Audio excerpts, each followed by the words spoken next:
Hello everyone, स्वागत है आप सबका मेरा नया यूट्यूब चैनल वरन्या कंपटीशन एकेडमी। इस चैनल पे हम लोग यूपीएससी, बीपीएससी और भी अदर स्टेट पीसीएस जैसे एग्जाम का तैयारी करेंगे। क्योंकि ये चैनल नया नया है तो हमारा जो मेन फोकस है वो आपके फाउंडेशन पे रहेगा, क्योंकि आप भी हमारे लिए नए हैं। ठीक है, तो हमारे लिए आप भी नए हैं, हम भी आपके लिए नए हैं, इसलिए हम लोग बेसिक से स्टार्ट करेंगे, उसके बाद हम लोग एडवांस लेवल पे पहुंचेंगे। ठीक, तो इस फाउंडेशन बैच में जो बेसिक्स से स्टार्ट करेंगे, वो बेसिक्स का मतलब क्या है, बस सिंपल एनसीईआरटी बुक। हम लोग इस बैच में क्लास 6 से लेकर के क्लास 12 तक के एनसीईआरटी बुक को बहुत ही बेहतरीन तरीके से समाप्त करेंगे। उसके बाद आपको कभी भी फिर एनसीईआरटी बुक उठाने का जरूरत नहीं पड़ेगा, ये मेरा प्रॉमिस। ठीक है, तो चलिए बिना किसी टाइम वेस्ट किए हम लोग आज के सेशन को स्टार्ट करते हैं। लेकिन उससे पहले आप इस वीडियो को ज़्यादा से ज़्यादा शेयर कीजिए, आप अपने दोस्तों के पास, फिर कमेंट कीजिए, सब्सक्राइब कीजिए, ताकि हमें भी मज़ा आए पढ़ाने में। ठीक है, तो हम लोग इस फाउंडेशन बैच में जो आज से सीरीज स्टार्ट करेंगे वो ज्योग्राफी का सीरीज होगा, जिसमें हम लोग बेसिक से ब्रिलियंस तक पहुंचने का प्रयास करेंगे। ठीक है, तो जो क्लास 6 का पहला चैप्टर है वो है the earth in the solar system. The earth in the solar system, इसको आज हम लोग समाप्त करेंगे और फिर अगले सेशन में, अगले वीडियोज में हम लोग इस चैप्टर से रिलेटेड कम से कम 20 to 30 क्वेश्चन सोल्व करेंगे। 20 to 30 क्वेश्चन सोल्व करेंगे और फिर उस टाइम सोल्व करते हुए फिर से इसको एक्सप्लेन करेंगे। ठीक, किसी भी तरह का कोई कसर नहीं छोड़ना है, किसी भी तरह का कोई कंफ्यूजन नहीं रखना है किसी भी चैप्टर से, वो भी खास करके एनसीईआरटी से। ठीक है, तो चलिए आज के सेशन को स्टार्ट करते हैं। लेकिन उससे पहले हम लोग ये देख लेते हैं कि क्लास 6 के ज्योग्राफी में हमें कौन कौन से चैप्टर पढ़ना है।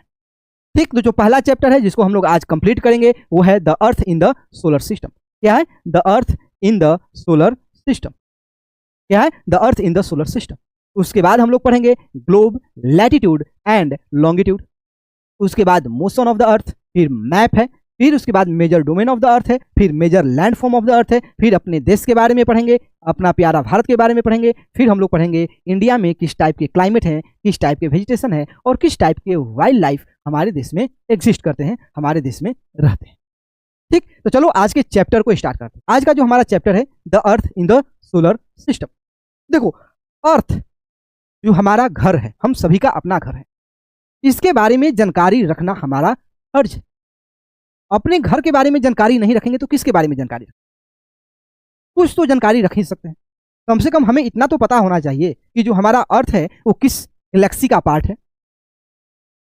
ठीक, जो अर्थ है वो जिस सोलर सिस्टम का पार्ट है उसमें और भी कौन कौन से मेंबर हैं, ये भी तो पता होना चाहिए कि जो अर्थ है वो सन का जो चक्कर लगाता है वो कितने दिन में लगाता है, अर्थ अपने एक्सिस पे कितने दिन में रोटेट करता है, अर्थ का जो नेचुरल सैटेलाइट है वो क्या है, अर्थ पे कौन से मेजर डोमेन है। जैसे कि major domain of the earth हमें 5 चैप्टर में पढ़ना भी है। Major domain of the earth में है लिथोस्फीयर है, बायोस्फीयर है, हाइड्रोस्फीयर है, एटमोस्फीयर है। उसके बाद हमें पढ़ना है मेजर लैंड फॉर्म, जैसे कि mountain, plateau, deserts, plain, river, इसके बारे में हम लोग पढ़ेंगे। फिर अपना कंट्री के बारे में पढ़ेंगे, फिर कंट्री में किस टाइप के क्लाइमेट है, वेजिटेशन है और किस टाइप के वाइल्ड लाइफ हमारे देश में रहते हैं उसके बारे में हम लोग। ठीक है, तो चलो आज के चैप्टर को हम लोग स्टार्ट करते हैं, जो है the earth in the solar system. क्या है? The earth in the solar system. Solar का सिंपल मतलब सन से है और सिस्टम का मतलब समझ लो फैमिली। फैमिली यानी कि सन का फैमिली। सन इस सिस्टम का हेड है। सन इस सिस्टम का हेड है। क्यों हेड है? क्योंकि सन के पास इमेंस ग्रेविटी है, बहुत ज्यादा ग्रेविटी है, और इसी ग्रेविटी के कारण जितने भी प्लेनेट हैं, जितने भी एस्ट्रॉयड्स हैं, इसके चक्कर लगाते हैं। यानी कि सन के ग्रेविटी है इसलिए ये सोलर सिस्टम एग्जिस्ट करता है, वरना नहीं करता। ठीक है, तो सोलर सिस्टम को एग्जिस्ट करने का मेन कारण क्या है? सन का ग्रेविटेशनल फोर्स। यानी कि हम मान के चलेंगे कि सन क्या है, मान के क्या चलेंगे कि सन क्या है, इस सिस्टम का हेड है। और सन के 8 बच्चे हैं जिसको हम लोग प्लेनेट बोलते हैं। सन के 8 बच्चे हैं जिसको हम लोग प्लेनेट बोलते हैं, और इस प्लेनेट के भी बच्चे हैं, यानी कि सन का ग्रैंड सन, जो प्लेनेट का चक्कर लगाते हैं, यानी कि प्लेनेट के जो बच्चे हैं उसको हम लोग सैटेलाइट बोलते हैं। और भी सन के बहुत सारे छोटे छोटे बाल बच्चे हैं जिसको हम लोग एस्ट्रॉयड, मेट्रॉयड ये भी बोलते हैं। ठीक, जो हमारे ये सोलर सिस्टम के पार्ट है। तो सोलर सिस्टम कहने का सिंपल मतलब सन का फैमिली, और सन के फैमिली में कौन कौन है, तो सन है और 8 प्लेनेट है, एस्ट्रॉयड है और मेट्रॉयड। ठीक है, और ये जो हमारा सोलर सिस्टम है ये मिल्की वे गैलेक्सी का पार्ट है। लेकिन हमें जो आज चैप्टर स्टार्ट कर रहे हैं, जो सीरीज स्टार्ट कर रहे हैं, ये ज्योग्राफी है। तो इस चैप्टर में जानकारी हम लोग तो इकट्ठा करेंगे ही, लेकिन उससे पहले हमारा ये भी दायित्व बनता है कि इस सब्जेक्ट के बारे में भी थोड़ा सा जानकारी हम लोग रख लें। थोड़ा सा जानकारी तो हमें रखना चाहिए। जैसे कि हम लोग पढ़ रहे हैं जियोग्राफी। जियोग्राफी 2 ग्रीक वर्ड से मिलकर बना हुआ है। 2 ग्रीक वर्ड से मिलकर बना हुआ है। एक है जियो और दूसरा है ग्रेफी। ग्रेफी, जियो का मतलब होता है अर्थ और ग्रेफी का मतलब है राइटिंग। यानी कि जब अर्थ के बारे में जो डिटेल राइटिंग है वही हमारा क्या है, जियोग्राफी है, वही जियोग्राफी है। लेकिन क्या आपको पता है कि जियोग्राफी खुद को एक सब्जेक्ट कहलाने के लिए बहुत ज्यादा स्ट्रगल किया है। यानी कि जब हमारी वर्ल्ड में, इस वर्ल्ड में ये डिसाइड हुआ कि कुछ सब्जेक्ट को अलग अलग ब्रांच में क्या किया, डिवाइड किया जाए, कुछ को साइंस में, कुछ को आर्ट्स में। साइंस में किसको रखा जाएगा, जैसे फिजिक्स रखा गया, बायोलॉजी रखा गया, केमिस्ट्री रखा गया। आर्ट्स में जो हिस्ट्री हम लोग पढ़ते हैं, पॉलिटी पढ़ते हैं, उसको रखा गया। लेकिन ज्योग्राफी अपना पोजीशन कंफर्म उस टाइम नहीं कर पाया। उस टाइम ज्योग्राफी अपना पोजीशन कंफर्म नहीं कर पाया। ज्योग्राफी ये बताने में असमर्थ थे, जो भी ज्योग्राफर लोग थे उस टाइम ये असमर्थ थे कि इसको किस ब्रांच में रखा जाए, साइंस वाले में रखा जाए या आर्ट्स वाले में रखा जाए। क्योंकि उस टाइम जो ज्योग्राफी था वो केवल एक रोड सब्जेक्ट के था। उसमें केवल हमें लोकेशन, यानी कि कौन सा प्लेनेट कहाँ, कौन सा सेटेलाइट बोल रहे हैं, कौन सा रिवर कहाँ पे है, यानी कि लोकेशन, यानी कि मैप के बारे में ही जानकारी, कौन सा कंट्री कहाँ है, उस वहीं तक इसका मैटर था, बात था। लेकिन बाद में कुछ जियोग्राफर आए, जैसे कि कार्ल रीटर आए, अलेक्जेंडर होम्बोल्ट आए। उन्होंने फिर ज्योग्राफी में और भी बहुत सारे डिस्कवरी किए, बहुत सारे थियरी बनाए, बहुत सारे रूल बनाए, जैसे टेक्टोनिक प्लेट थियरी आ गया, कन्वेक्शनल थियरी आ गया। बात समझे? तो इन सारे थियरी को क्या किए, इकट्ठा किए। क्योंकि साइंस कहलाने के लिए कम से कम आपको एक रीजन पता होना चाहिए कि ये माउंटेन बना कैसे बना, ये रिवर कैसे बना, अर्थ सन के चारों तरफ क्यों रोटेट करता है, ये तो फिजिक्स का है। लेकिन हम लोग ज्योग्राफी में भी पढ़ते हैं। नेक्स्ट चैप्टर हमारा वही है, motion of the earth, 3rd number chapter. तो उस टाइम ये कंफ्यूजन थे कि हम फिजिक्स के वाले में हैं, हम ह्यूमैनिटी वाले में हैं, हम क्या हैं भाई।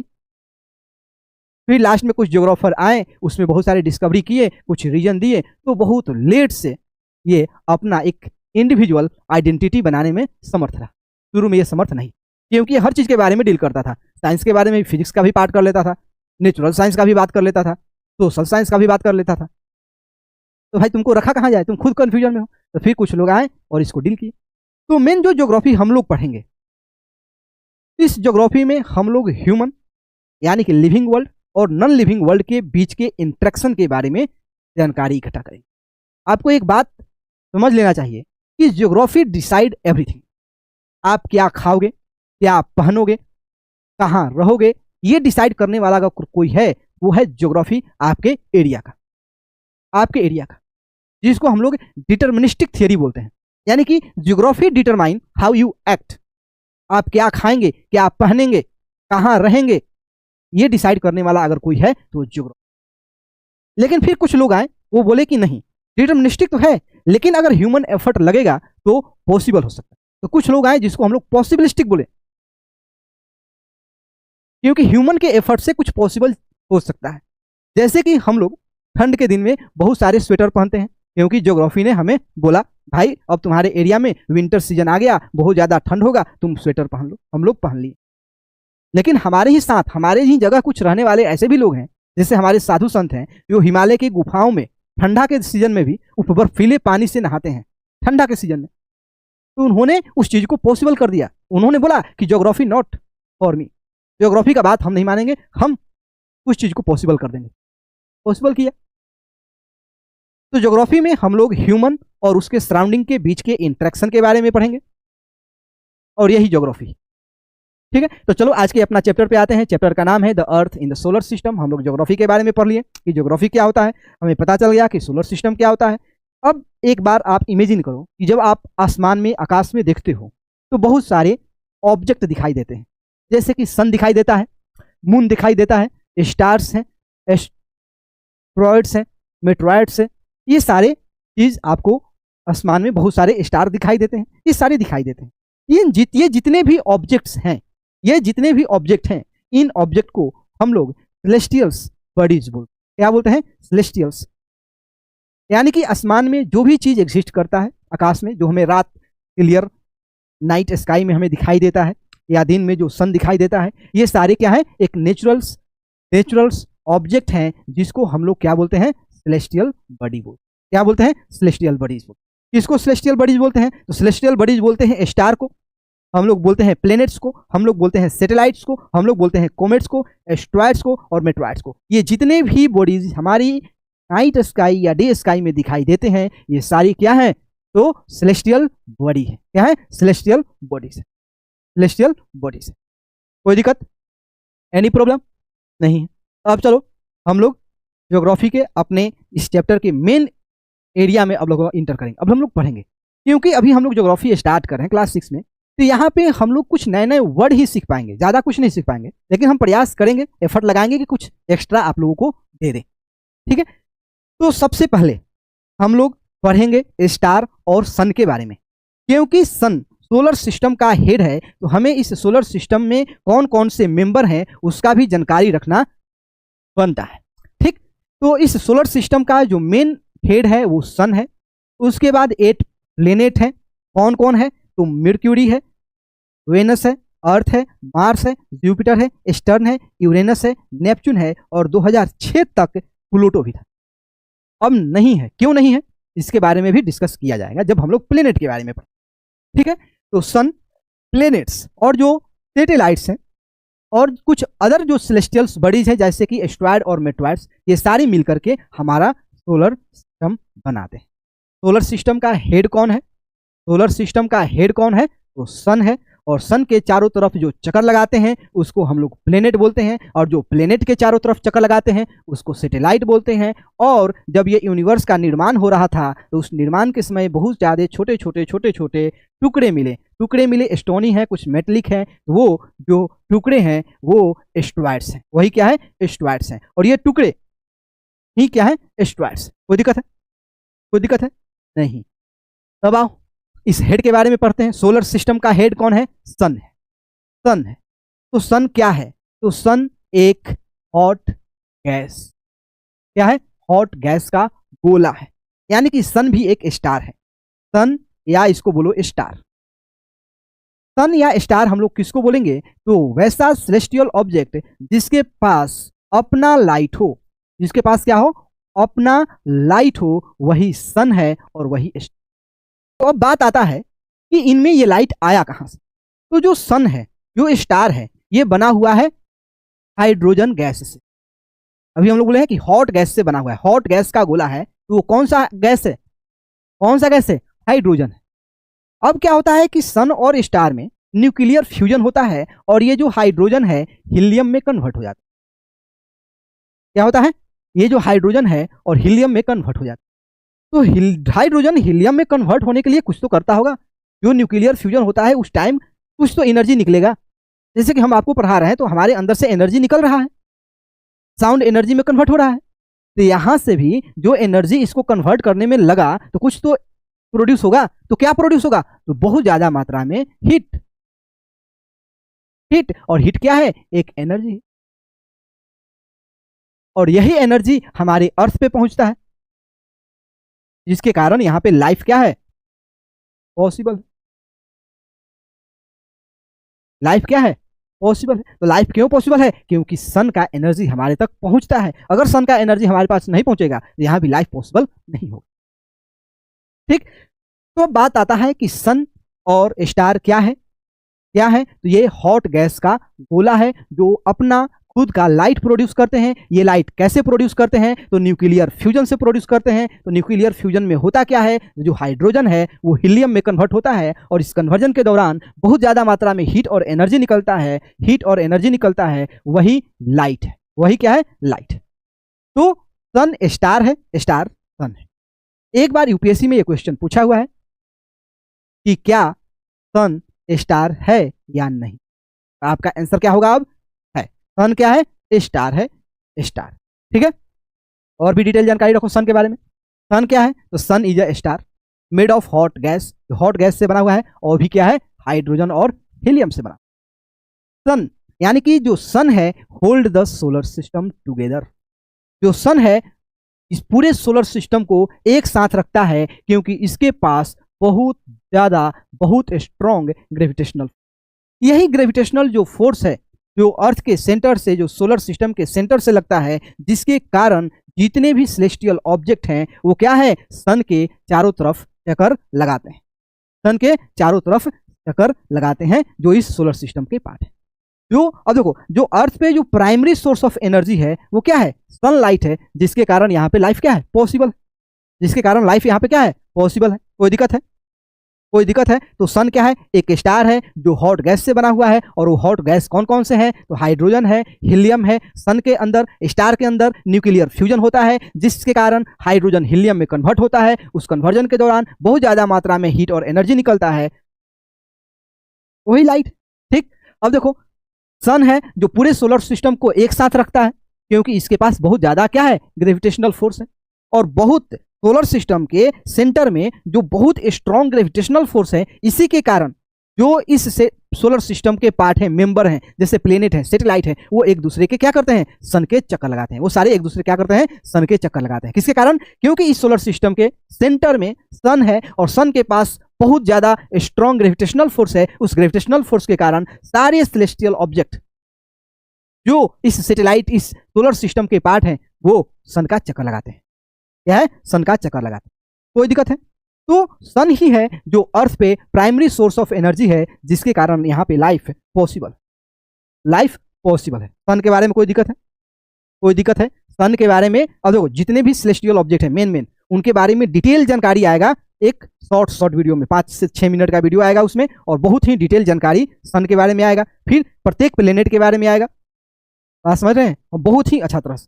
तो हमें किसी भी तरह का कोई भी कंफ्यूजन नहीं रखना है, एनसीईआरटी के सारे लाइन बाय लाइन हम लोग कवर करेंगे और उसके अंदर भी हम लोग क्या करेंगे इंटर करेंगे। ठीक, यानी कि रीड बिटवीन द लाइन वो भी हम लोग कंप्लीट करेंगे, कोई दिक्कत है। अब आते हैं प्लेनेट, क्या है प्लेनेट्स। तो प्लेनेट्स क्या है, हमने आपको बताया कि हमारा जो सोलर सिस्टम है जिसका हेड सन है, सन के पास बहुत ज्यादा मात्रा में क्या है बहुत ज्यादा स्ट्रॉन्ग ग्रेविटेशनल फोर्स है, उस फोर्स के कारण कुछ जो सेलेस्टियल ऑब्जेक्ट हैं, कुछ जो इस सोलर सिस्टम के मेंबर हैं जो सन के चारों तरफ चक्कर लगाते हैं, यानी कि बीच में है सन, क्या है बीच में है, और सन के चारों तरफ जो चक्कर लगाते हैं उनको हम लोग बोलते हैं प्लेनेट्स। सन के चारों तरफ जो चक्कर लगाते हैं उनको हम लोग बोलते हैं प्लेनेट्स, क्या बोलते हैं प्लेनेट्स। तो प्लेनेट्स किसको बोलेंगे, तो वैसा सेलेस्टियल ऑब्जेक्ट जिसके पास खुद का लाइट नहीं है, जिसके पास खुद का लाइट नहीं है, और वो सेलेस्टियल ऑब्जेक्ट सन का चक्कर लगाता है और खुद का लाइट नहीं है, उस सेलेस्टियल बॉडीज को हम लोग प्लेनेट बोलते हैं। तो अभी तक जो हमारे पास जो प्लेनेट्स हैं, जो नंबर ऑफ प्लेनेट हैं वो टोटल 8 है। टोटल कितने प्लेनेट हैं 8 प्लेनेट है। टोटल कितने नंबर ऑफ प्लेनेट है 8 प्लेनेट है। जो पहला क्या है मर्क्यूरी है, फिर वेनस है, फिर अर्थ है और फिर मार्स है। ये जो शुरू के जो 4 प्लेनेट हैं कौन कौन, मर्क्यूरी, वेनस, अर्थ और मार्स, ये 4 जो प्लेनेट हैं इनको हम लोग टेरेस्ट्रियल प्लेनेट बोलते हैं। क्या सा प्लेनेट टेरेस्ट्रियल प्लेनेट, क्योंकि इनका जो आउटर सरफेस है वो रॉकी सरफेस है, जैसे कि हमारे अर्थ पे क्रस्ट है वैसे ही वहां पे क्या है उनका आउटर सरफेस। इसलिए इन चारों को हम लोग बोलते हैं टेरेस्ट्रियल प्लेनेट। कौन सा प्लेनेट टेरेस्ट्रियल प्लेनेट। और उसके बाद जो प्लेनेट हैं कौन कौन, जुपिटर, सैटर्न, यूरेनस, नेपच्यून, और ये जो 4 प्लेनेट है इसको जोवियन प्लेनेट या नॉन टेरेस्ट्रियल प्लेनेट या गैसियस प्लेनेट भी हम लोग बोलते हैं। ठीक है, और मार्स और जुपिटर के बीच में एक बेल्ट एग्जिस्ट करता है, मार्स और जुपिटर के बीच में एक बेल्ट एग्जिस्ट करता है, उस बेल्ट को हम लोग एस्टेरॉयड बेल्ट बोलते हैं। क्या बोलते हैं, एस्टेरॉयड बेल्ट बोलते हैं। अब बात है कि ये एस्टेरॉयड बेल्ट यहाँ पे क्यों है, यहाँ पे बहुत सारे बड़े बड़े छोटे छोटे स्टोन के रॉकी टुकड़ा है या मेटेलिक टुकड़ा है। माना यह जाता है कि जब इस यूनिवर्स का निर्माण हो रहा था तो मार्स और जुपिटर के बीच में भी एक प्लेनेट आने वाला था, लेकिन जुपिटर का जो ग्रेविटेशनल फोर्स है बहुत स्ट्रांग है। क्या है? बहुत स्ट्रांग है। वही क्या किया? रुकावट पैदा किया इस एस्टेरॉयड बेल्ट को, यानी कि जितने भी यहाँ पे एस्टेरॉयड हैं, बहुत बिलियंस ऑफ एस्टेरॉयड्स हैं, उनको एक साथ आने में जो अवरोध पैदा किया वो था जुपिटर का ग्रेविटेशनल, जिसके कारण यहाँ पे कोई प्लेनेट नहीं बना। कोई दिक्कत है? कोई दिक्कत है? तो ये था क्या? प्लेनेट्स। प्लेनेट्स टोटल कितने हैं? 8 हैं। टोटल 8 प्लेनेट है। 2006 से पहले 9 हुआ करते थे, जैसे कि प्लूटो था। प्लूटो को फिर से हम लोग उसको प्लेनेट के कैटेगरी में नहीं रखते हैं। जैसे कि सोचो, जानो कि 1930 में प्लूटो के बारे में, 1930 में एक अमेरिकन एस्ट्रोनॉमर था, उसने प्लूटो को डिस्कवर किया। किसने? एक अमेरिकन एस्ट्रोनॉमर ने। ये जो प्लूटो है एक रोमन गॉड पे है। एक बात ध्यान से रखो, अमेरिका एक डेमोक्रेसी, एक सेकुलर कंट्री, ठीक, जो प्लेनेट का नाम रखता है वो अपने क्रिश्चियन गॉड पे रखता है, एक क्रिश्चियन रोमन गॉड पे रखता है। लेकिन जब हमारा बारी आया, जब हमने अपना विक्रम जो रोवर है उसको हम लोग जब मून पे लैंड कराएं और उस प्लेस को जब हम लोग अपने काली माता के नाम पे रखें, अपने शक्ति को बताने के लिए, काली माँ किसका प्रतीक है? शक्ति का। और काली माँ के नाम पे रखें, तो हमारे ही देश से इसके विरोध में बहुत सारे आवाज निकलने लगे कि हमारा देश सेकुलर है, हम लोग कैसे अपने देवी देवताओं पे नाम रख सकते। तो कितना गलत बात है। हमारा सिविलाइजेशन है, अपना कल्चर है, रख सकते हैं। जब वो रख सकते हैं तो हम क्यों नहीं रख सकते हैं? रख सकते हैं, ठीक है। तो 1930 में अमेरिकन साइंटिस्ट ने, अमेरिकन एस्ट्रोनॉमर ने प्लूटो को डिस्कवर किया। 2006 तक हम लोगों ने इसको क्या किया? एज अ प्लेनेट मान के चला, एज अ प्लेनेट मान के चला कि प्लूटो एक प्लेनेट है। लेकिन 2006 में, तब 2006 में जो इंटरनेशनल एस्ट्रोनॉमिकल यूनियन है वो एक रूल बनाता है, 3 रूल बनाता है। कितना रूल? 3 रूल बनाता है, और बोलता है कि अगर कोई भी प्लेनेट, कोई भी सेलेस्टियल बॉडीज इस 3 रूल को फॉलो करेगा तो वो उसको हम प्लेनेट का दर्जा देंगे, वरना हम प्लेनेट का दर्जा नहीं देंगे। तो पहला रूल था कि अगर कोई सेलेस्टियल बॉडीज सन के चारों तरफ चक्कर लगाता है, सन के चारों तरफ चक्कर लगाता है तो वो प्लेनेट है। तो प्लूटो ने पहला कंडीशन को फॉलो किया। दूसरा बोला कि वो सेलेस्टियल बॉडीज राउंड शेप में होना चाहिए, वो भी फॉलो किया। और तीसरा बोला कि जो सेलेस्टियल बॉडीज जिस ऑर्बिट पे सन का चारों तरफ चक्कर लगाता है वो ऑर्बिट क्लियर होना चाहिए, वहां पर कोई भी छोटे छोटे टुकड़े या कुछ भी चीज एग्जिस्ट नहीं करना चाहिए। यहीं पे जो प्लूटो है बेचारा फंस गया, क्योंकि प्लूटो के आसपास, उसके ऑर्बिट के आसपास आईसी पुपिलर बेल्ट एग्जिस्ट करता है। उसी बेल्ट के कारण, उस बेल्ट के एग्जिस्टेंस के कारण प्लूटो को प्लेनेट का दर्जा नहीं दिया गया, और Pluto as a dwarf planet अभी भी एग्जिस्ट कर रहा है, अभी भी अपना पहचान बनाए हुए, लेकिन वो प्लेनेट के कैटेगरी में नहीं आता है। कोई दिक्कत है अभी तक? अब आओ डिटेल में पढ़ते हैं। प्लेनेट्स क्या होते हैं? Planets is a large round celestial bodies that orbit, यानी कि रिवॉल्व अराउंड द सन, यानी कि द स्टार यानी कि सन। यानी कि जो प्लेनेट है वो एक लार्ज राउंड सेलेस्टियल बॉडीज है जो अर्थ के चारों तरफ अपने फिक्स्ड पाथ पे, फिक्स्ड ऑर्बिट पे क्या करता है? रोटेट करता है। Unlike A star, the planet do not produce their own light and heat, यानी कि सन के जैसा, स्टार के जैसा जो प्लेनेट हैं उनके पास अपना खुद का लाइट और एनर्जी और हीट का सोर्स नहीं है, हीट का सोर्स नहीं है, ठीक है। यानी कि दे साइन, वो साइन करते हैं, वो चमकते हैं, क्योंकि वो सन के लाइट को, स्टार के लाइट को क्या करते हैं? रिफ्लेक्ट करते हैं।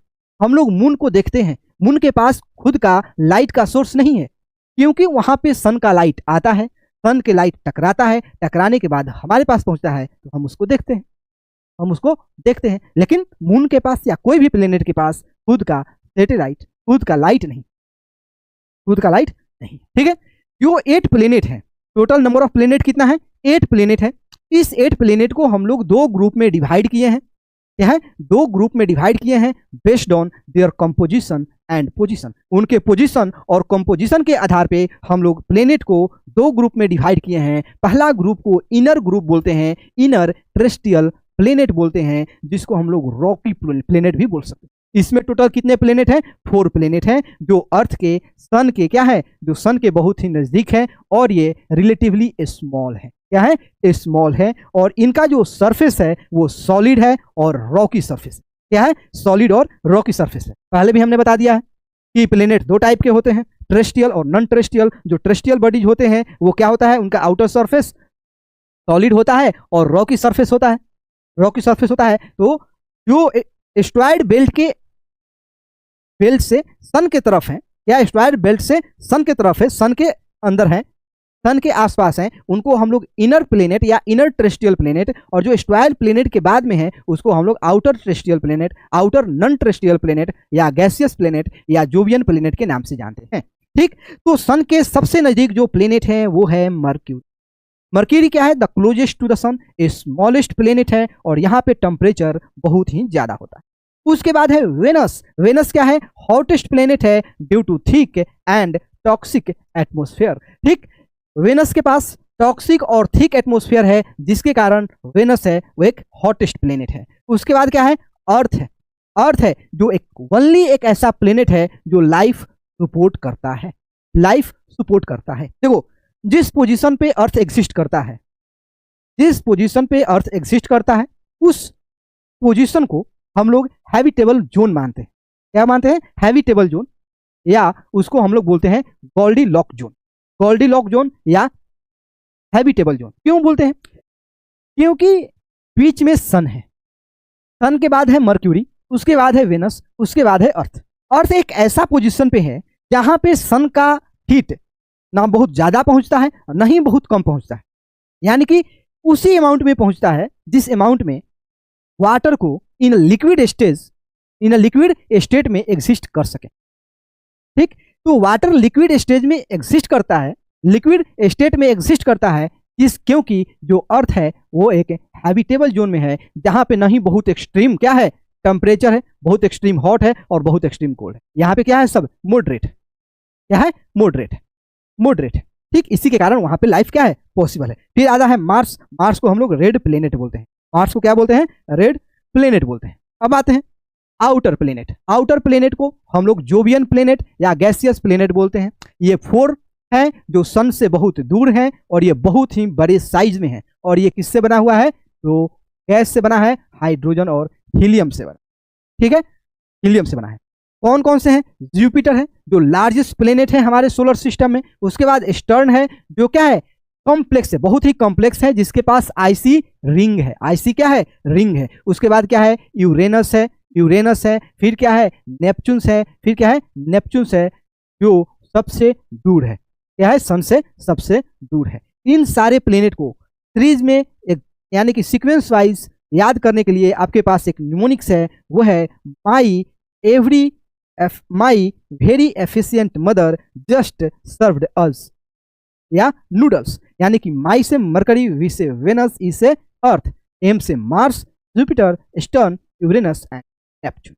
माई very efficient mother just served us nuts या नूडल, जो भी रखना है रख लो, कोई दिक्कत है। तो टोटल नंबर ऑफ प्लेनेट कितने हैं? 8 है। प्लेनेट बोलोगे किसके? तो वैसा सेलेस्टियल बॉडी जिसके पास खुद का लाइट नहीं है, खुद के पास खुद का एनर्जी का सोर्स नहीं है और वो सन के चारों तरफ चक्कर लगाता है, उस सेलेस्टियल बॉडीज को हम लोग क्या बोलेंगे? हम लोग बोलेंगे प्लेनेट। अब जो सेलेस्टियल बॉडी, ध्यान से सुनना, अब जो सेलेस्टियल बॉडी प्लेनेट के चक्कर लगाते हैं, जो सेलेस्टियल बॉडी प्लेनेट के चक्कर लगाते हैं उसको हम लोग बोलते हैं सैटेलाइट। उसको हम लोग क्या बोलते हैं? सैटेलाइट, जिसको हम लोग बाद में पढ़ेंगे। सबसे पहले हम लोग थोड़ा सा अर्थ के बारे में जान लेते हैं। आवर होम यानी कि अर्थ। अर्थ, अर्थ क्या है? सन से तीसरा यानी कि थर्ड प्लेनेट है, थर्ड प्लेनेट है और ये केवल ऐसा एस्ट्रोनॉमिकल ऑब्जेक्ट है जिसके पास क्या है? लाइफ है, यानी कि Earth is the harbour of life. Earth के पास लाइफ है। क्यों है? हमने अभी आपको बताया, क्योंकि जो अर्थ है वो सन के हैबिटेबल जोन में या गोल्डीलॉक्स जोन में एग्जिस्ट करता है। ठीक, अर्थ क्या करता है? हैबिटेबल जोन और गोल्डीलॉक्स जोन में एग्जिस्ट करता है। कोई दिक्कत है? कोई दिक्कत है समझने में तो आप कमेंट करके बता सकते हैं। अगर हम थोड़ा सा फास्ट बोलते हैं, फास्ट बोल रहे हैं, तो आप थोड़ा सा कमेंट करके बताइए कि हम फास्ट बोल रहे हैं। ठीक है। तो अर्थ पे लाइफ क्यों एग्जिस्ट करता है? क्योंकि अर्थ है जो सन के हैबिटेबल जोन या गोल्डीलॉक जोन में क्या करता है? एग्जिस्ट करता है। ये एनसीईआरटी से थोड़ा सा बाहर है। What makes the Earth suitable for life? Earth पे लाइफ क्यों एग्जिस्ट करता है? सबसे पहले, Earth is the unique in our solar system due to the combination of perfect condition like the liquid breathable atmosphere, perfect temperature और ozone layer तो सबसे पहले क्या था? लिक्विड, यानी कि Earth is the only planet with large and stable bodies of the liquid waters like the oceans, lakes and river on its surface. Water is essential for all known form of life. अभी तक हम जितने भी life के बारे में जानकारी रखते हैं उन सभी के लिए, हमारे लिए या जिसके बारे में भी जो भी जानवर हैं, जो भी इंसेक्ट्स हैं, उन सभी के लिए पानी का जरूरत है और वो हमारे अर्थ पे क्या है? अवेलेबल है। ब्रीदेबल एटमोस्फियर है। जैसे कि earth has a protective layer of gas, जैसे कि 28% नाइट्रोजन है, 21% ऑक्सीजन है और इसी के कारण ये क्या करता है? हमें एयर प्रोवाइड करता है जिसको हम सांस लेते हैं। ये हमें हार्मफुल सोलर रेडिएशन से भी बचाता है और ये क्या करता है? स्टेबल टेम्परेचर को मेंटेन करने में भी हेल्प करता है, जिसको हम लोग ग्रीन हाउस इफेक्ट बोलते हैं। क्या बोलते हैं? ग्रीन हाउस इफेक्ट बोलते हैं। फिर अर्थ पे परफेक्ट टेम्परेचर है क्योंकि अर्थ सन के हैबिटेबल जोन गोल्डीलॉक्स जोन में एग्जिस्ट करता है। तो combination of right distance from the sun and the protective atmosphere give the earth comfortable average temperature about 15 degree Celsius average. ठीक है। उसके बाद हमारे पास ओजोन लेयर है जो सन के जो हार्मफुल रेडिएशन है, अल्ट्रावायलेट रे है, उससे बचाने में हमें क्या करता है? हेल्प करता है। बचाने में क्या करता है? हेल्प करता है। कोई दिक्कत है? फिर हमने बात किया था सैटेलाइट के बारे में कि जो भी सेलेस्टियल ऑब्जेक्ट प्लेनेट का चक्कर लगाते हैं उसको हम लोग सैटेलाइट बोलते हैं। और हमारा प्यारा अर्थ का जो धरती माँ का जो एक पुत्र है यानी कि नेचुरल सैटेलाइट है वो क्या है? मून है। क्या है? मून है। तो थोड़ा सा मून के बारे में भी पढ़ लेते हैं। तो मून क्या है? तो moon is the earth only natural satellite. Moon है जो अर्थ का केवल और केवल एकमात्र नेचुरल सैटेलाइट है। सैटेलाइट क्या होता है? तो satellite is an object that orbits a large object in the space, यानी कि planets. It is not a star और अ प्लेनेट। ये ना ही स्टार होते हैं और ना ही प्लेनेट होते हैं। क्यों नहीं होते हैं? अभी हमने आपको बताया कि 2006 में इंटरनेशनल एस्ट्रोनॉमिकल यूनियन ने एक कंडीशन रखा प्लेनेट के लिए कि तुम्हारे पास ये 3 कंडीशन होना चाहिए। 3 कंडीशन होना चाहिए कि तुम सन के अराउंड सर्कल करो, सन के अराउंड रिवॉल्व करो, तुम्हारा जो शेप होना चाहिए वो सर्कुलर यानी कि गोल होना चाहिए और तुम्हारा जो ऑर्बिट है वो क्लियर होना चाहिए। तो जो सैटेलाइट्स हैं इनमें से ये 2 चीज को फॉलो करते हैं। पहला चीज यानी कि तुम्हें सन को चक्कर लगाना है वो फॉलो नहीं करते हैं। इसलिए इस टाइप के सेलेस्टियल बॉडीज को जो सन को चक्कर नहीं लगाते हैं, वो प्लेनेट के चक्कर लगाते हैं, उनको हम लोग सैटेलाइट बोलते हैं। क्या बोलते हैं? सैटेलाइट। और जो मून है वो हमारा नियरेस्ट एस्ट्रोनॉमिकल ऑब्जेक्ट है, एस्ट्रोनॉमिकल नेबर है, पड़ोसी। अब आते हैं नेक्स्ट। ठीक, ये स्टार नहीं है, नहीं प्लेनेट है, क्योंकि ये अपना लाइट प्रोड्यूस नहीं करते हैं और ये ना ही सन को ऑर्बिट करते।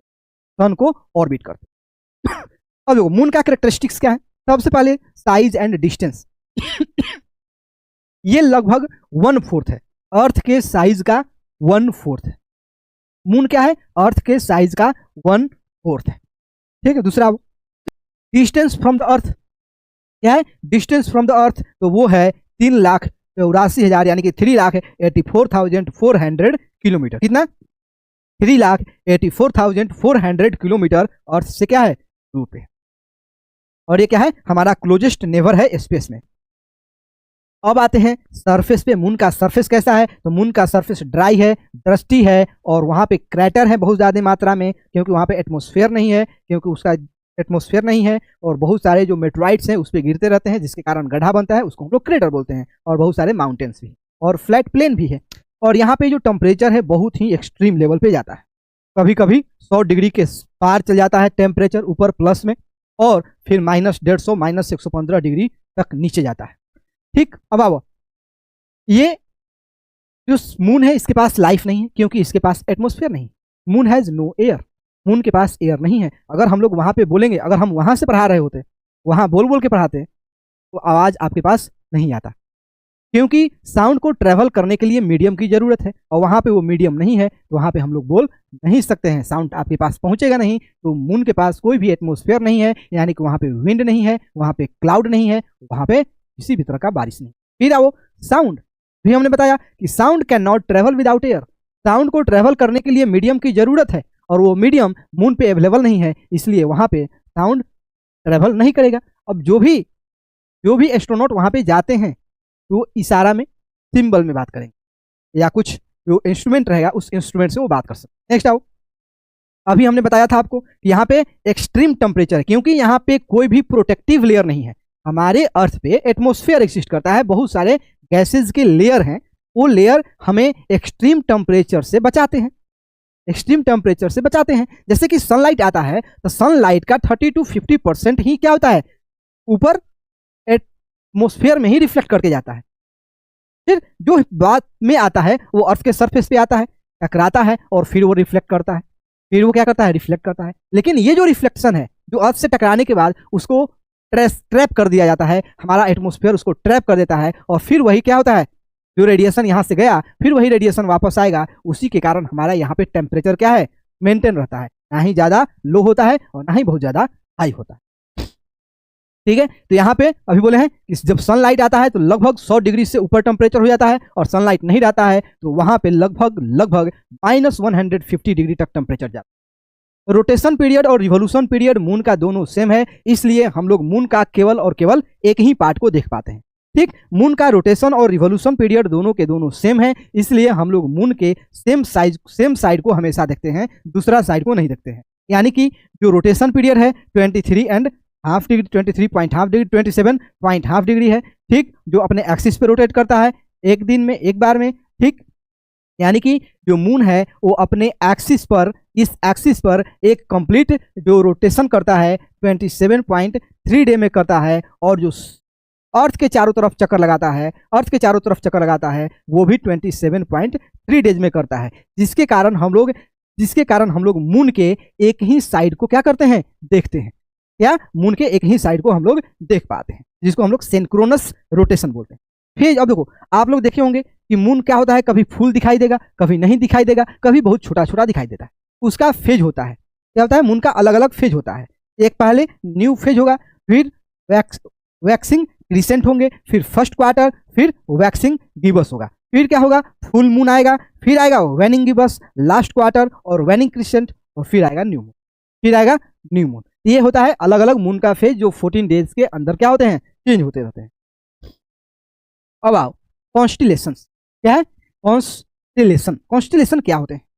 तो जो हमारा आकाश है, क्या है, आकाश है, जब आप रात में देखोगे तो बहुत सारी स्टार के एक ग्रुप दिखाई देगा, जो एक डिफिनिट पैटर्न में एग्जिस्ट करते हैं, या डिफिनिट पैटर्न में एग्जिस्ट करते हैं। वो जो ग्रुप है जो एक डिफिनिट पैटर्न में है, उसी को हम लोग बोलते हैं कॉन्स्टिलेशन। इसको बोलते हैं कॉन्स्टिलेशन। तो ग्रुप ऑफ स्टार जो एक डिफिनिट शेप में और डिफिनिट पोजीशन पे है, उसी को हम लोग बोलते हैं, यानी कि constellation is a group of star. Constellation क्या है, ग्रुप ऑफ स्टार है that form a recognisable pattern, जो एक पैटर्न बनाते हैं, जिसको हम लोग रात के आकाश में अपने आंखों से क्या कर सकते हैं, देख सकते हैं। क्या कर सकते हैं, देख सकते हैं। जैसे कि आप इस बोर्ड पे एक स्टार का पैटर्न देख रहे हैं, इसमें टोटल 7 ग्रुप ऑफ स्टार हैं, जो एक डिफिनिट पैटर्न बना रहे हैं, जिसको हम लोग रिकॉग्नाइज भी कर सकते हैं, हम खुद भी देखे हैं। जब आप रात में जाओगे तो आप इसको नोटिस कर पाओगे, ये 7, जिसको हम लोग अपने हिंदी में, अपने इंडिया में सप्त ऋषि बोलते हैं, 7 ऋषि यानी कि 7 साधु, और इसको इंग्लिश में हम लोग बोलते हैं उर्सा मेजर। क्या बोलते हैं, उर्सा मेजर। ठीक, तो इंटरनेशनल एस्ट्रोनॉमिकल यूनियन ने अभी तक टोटल 88 कॉन्स्टिलेशन को रिकॉग्नाइज किया है। उसमें से कुछ फेमस यहाँ पे दिया है, जैसे कि कैप्रिकॉर्न है, वाइग्रो है, विर्गो है, लिब्रा है, जेमिनी है, जेमिनी गूगल का जेमिनी एआई हम लोग यूज करते हैं, वो क्या है, एक कॉन्स्टिलेशन के नाम पे है। फिर क्या है, टैरुस है, फिर क्या है, एरिस है, फिर क्या है, लियो है, कैंसर है, स्कॉर्पियो है। ऐसे बहुत सारे क्या है, कॉन्स्टिलेशन जो हमारे नाइट स्काई में दिखने को मिलते हैं। जो टोटल नंबर ऑफ कितने कॉन्स्टिलेशन रिकॉग्नाइजेबल हैं, तो 88। कौन रिकॉग्नाइज किया है, तो इंटरनेशनल एस्ट्रोनॉमिकल यूनियन ने इसको रिकॉग्नाइज किया। ठीक है, नेक्स्ट आओ, नेक्स्ट क्या है, द अदर सेलेस्टियल बॉडीज में एस्ट्रॉइड्स, मेटरॉइड्स और कोमेट। हमने आपको बताया कि हमारे सोलर सिस्टम में बहुत छोटे छोटे और बहुत बड़े बड़े, कुछ बहुत बड़े बड़े जिसको हम नहीं उसको सैटेलाइट बोल सकते हैं, ना ही उसको प्लेनेट बोल सकते हैं, वो क्या करते हैं कि हमारे एटमॉस्फेयर में नहीं, हमारे सोलर सिस्टम में एग्जिस्ट करते हैं। जो छोटे छोटे रॉकी और मेटेलिक जो सेलेस्टियल्स बॉडीज हैं जो सन के चारों तरफ चक्कर लगाते हैं, उसको हम लोग एस्ट्रॉइड बोलते हैं। क्या छोटे छोटे या कुछ बड़े साइज में सेलेस्टियल बॉडीज हैं जो रॉक यानी कि रॉकी स्ट्रक्चर का है, रॉकी कंपोजिशन में है, सॉलिड्स हैं और कुछ मेटेलिक है, ठीक, कुछ मेटेलिक है जो सन के चारों तरफ चक्कर लगाता है, उसको हम लोग बोलते हैं एस्ट्रॉइड्स। एस्ट्रॉइड्स ये क्या है अभी बताया, एस्ट्रॉइड बेल्ट भी एग्जिस्ट करता है मार्स और जुपिटर के बीच में, और vast regions between the orbit of the Mars and the Jupiter filled with irregularly shaped rocky bodies called the asteroids. They are left over materials from the our solar system formation. अभी हमने आपको बताया कि जब solar system बन रहा था तो उसमें से जो भी मटेरियल छोटा छोटा टुकड़ा बच जाता है, घर बनाते हैं तो सारा ईटा काम में नहीं आता है, कुछ ईटा का टुकड़ा क्या होता है, ब्रिक्स का एक टुकड़ा बच जाता है। वही मान के चलो कि जब हमारा प्लेनेट एकदम गोल गोल बन रहे थे तो उस टाइम कुछ टुकड़ा उनका बच गया, वही टुकड़ा सन के चारों तरफ चक्कर लगा रहा है, उसी टुकड़ा को हम लोग क्या बोलेंगे, एस्ट्रॉइड बोलेंगे। फिर मेटरॉइड किसको बोलेंगे, ठीक। तो मेटरॉइड्स हैं वो एक ब्रोकन पार्ट है एस्ट्रॉइड्स का और कोमेट का, एस्ट्रॉइड का और कोमेट का। जब यही मेटरॉइड्स हमारे एटमॉस्फेयर में आते हैं तो उसको मिटियोर बोलते हैं। क्या, जब ये मेटरॉइड्स हमारे एटमॉस्फेयर में आते हैं और एटमॉस्फेयर में जो बहुत सारे गैस हैं उसके फ्रिक्शन के कारण ये जलने लगते हैं तो उसको मेटियोर बोलते हैं। अगर उस जलन को, उस फ्रिक्शन को ये मान लिए सहन कर पाए, बर्दाश्त कर पाए और बर्दाश्त करके अर्थ के एटमॉस्फेयर में इंटर किए और अर्थ के सरफेस पे आ गए, उसको बोलेंगे मेटियोराइट्स। क्या बोलेंगे, उसको मेटियोराइट्स। तो तीन वर्ड्स, पहले मेटियोर्स जो हमारे एटमॉस्फेयर के बाहर है, जो एस्ट्रॉइड्स और कोमेट के ब्रोकन पार्ट है, उसको मेटियोर बोलेंगे। अगर ये मेटरॉइड घूमते घूमते हमारे एटमॉस्फेयर में आ गए तो उसको मेटियोर बोलेंगे। अब ये क्या होगा, हमारे एटमॉस्फेयर में आया, एटमॉस्फेयर में गैस का बहुत सारे लेयर्स हैं, बहुत सारे डस्ट पार्टिकल हैं, उसमें फ्रिक्शन होगा, जब फ्रिक्शन होगा तो इसमें आग लगेगा, जलन होगा, जलन को बर्दाश्त कर लिया और बर्दाश्त करते करते जब हमारे अर्थ पे गिर पाएगा तो उसको हम लोग बोलते हैं मेटियोराइट। क्या बोलेंगे उसको, मेटियोराइट। अब आते हैं कोमेट। क्या है, कोमेट्स। तो कोमेट्स क्या होते हैं, तो कोमेट्स को हम लोग डर्टी स्नो बॉल बोलेंगे। क्या बोलेंगे, डर्टी स्नो बॉल बोलते हैं। जिससे कोमेट क्या होता है कि एक सेलेस्टियल बॉडीज है जो आइस और गैस से मिलके बना होता है और कुछ डस्ट पार्टिकल से मिलके बना होता है। आइस, गैस और डस्ट से मिलके बना होता है, ठीक है, आइस, गैस और डस्ट से मिलके बना होता है। अब ये कोमेट, ये जो ऑब्जेक्ट है, सेलेस्टियल बॉडीज है, सन के आसपास से होके जब गुजरेगा तो ये जो आइस है और जो गैस है पिघलने लगेगा।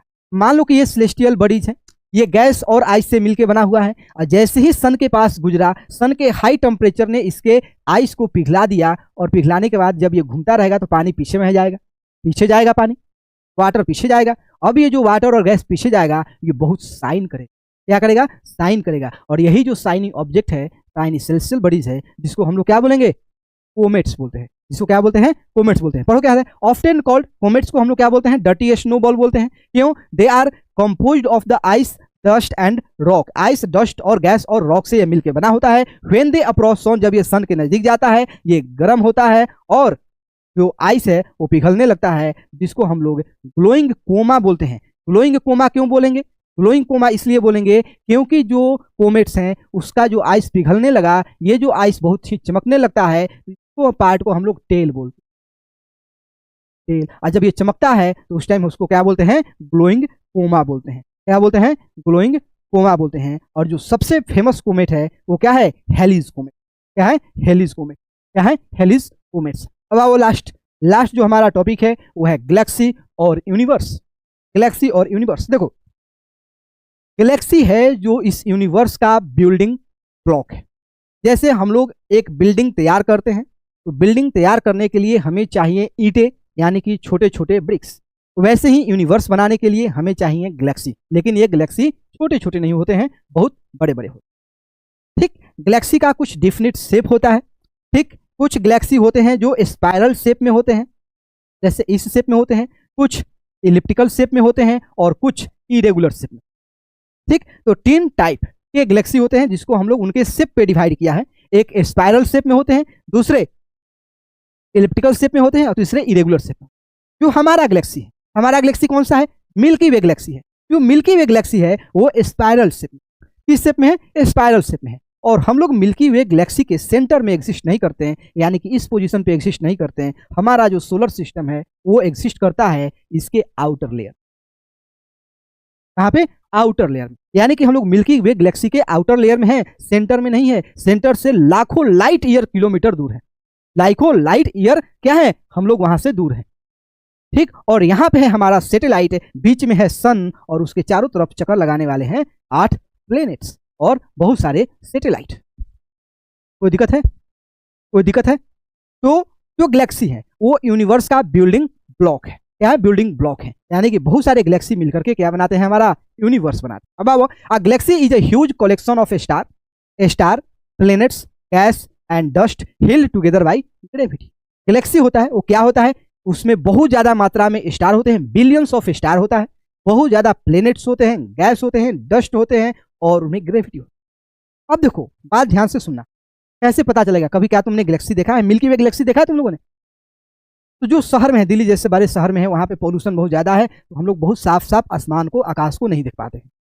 लेकिन जब गांव में जाओगे या लद्दाख के कुछ एरिया में जाओगे या राजस्थान के कुछ एरिया में जाओगे जहां से हमारा जो आकाश है बहुत ही क्लियर दिखाई देता है, वहां पे तुम्हें एक बड़ा सा दूध का नदी जैसा दिखाई देगा, एकदम व्हाइट कलर का, जिसमें बहुत ज्यादा डेंसिटी में स्टार्स हैं और व्हाइट कलर का हमारे आकाश में सीधे दिखाई देंगे। वो जो दिखाई दे रहा है ना, वही गैलेक्सी, वही मिल्की वे गैलेक्सी है।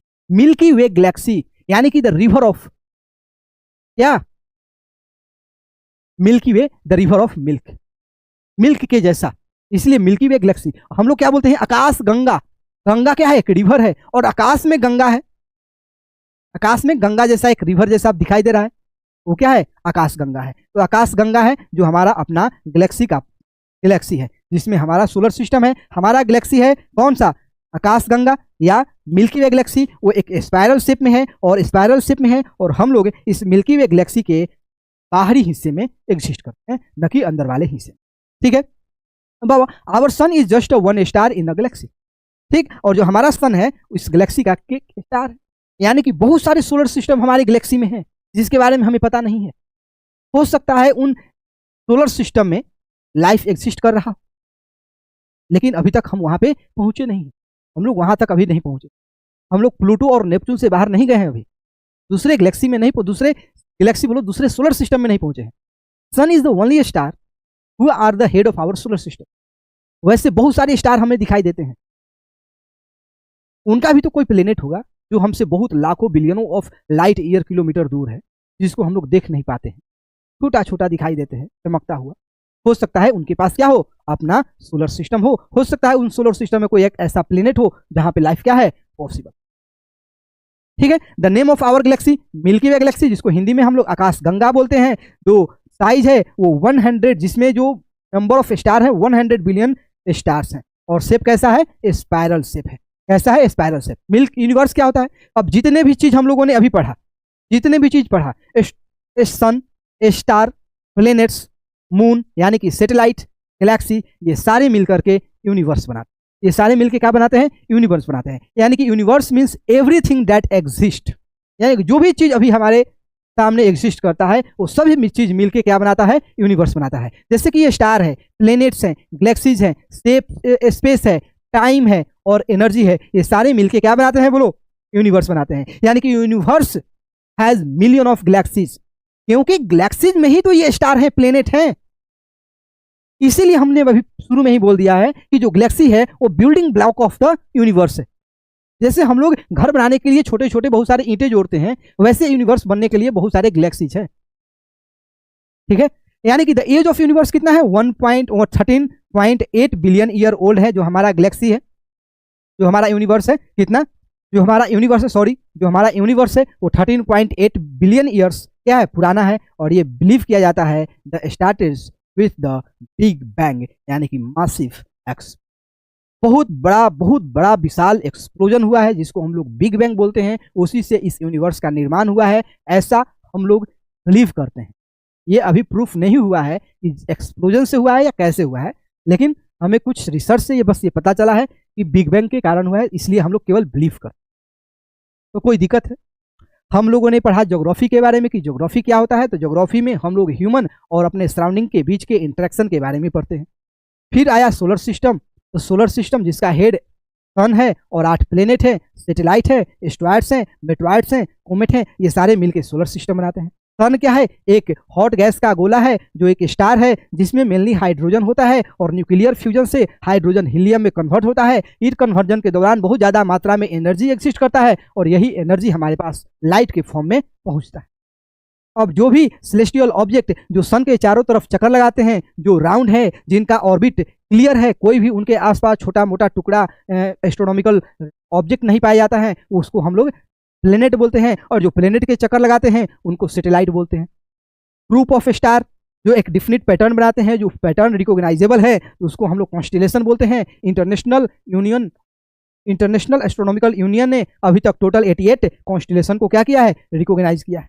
उसके बाद हम लोगों ने पढ़ा गैलेक्सी के बारे में, तो हमने बताया कि गैलेक्सी है जो इस यूनिवर्स का बिल्डिंग ब्लॉक है, यानी कि ब्रिक्स के जैसा काम करता है। हमारे यूनिवर्स में बिलियंस ऑफ गैलेक्सीज है, हो सकता है वहाँ पे लाइफ पॉसिबल हो। हमारे पास अभी कोई भी ऐसा टेक्निक नहीं है, कोई भी ऐसा टेक्नोलॉजी नहीं है कि हम वहाँ पे पहुँच सके। ठीक, वहाँ पे पहुँचने के लिए अभी तक हमारे पास कोई टेक्नोलॉजी नहीं है। हो सकता है कि फ्यूचर में हमारे पास टेक्नोलॉजी हो, हम लोग पहुँचे, हो सकता है कहीं हम लोग ये फाइंड आउट कर पाएँ कि दूसरा जगह है, कहीं भी लाइफ एग्जिस्ट करता है। ठीक है, तो चलिए आज के लिए इतना ही, मिलते हैं अगले सेशन में नेक्स्ट चैप्टर के साथ। तब तक के लिए धन्यवाद।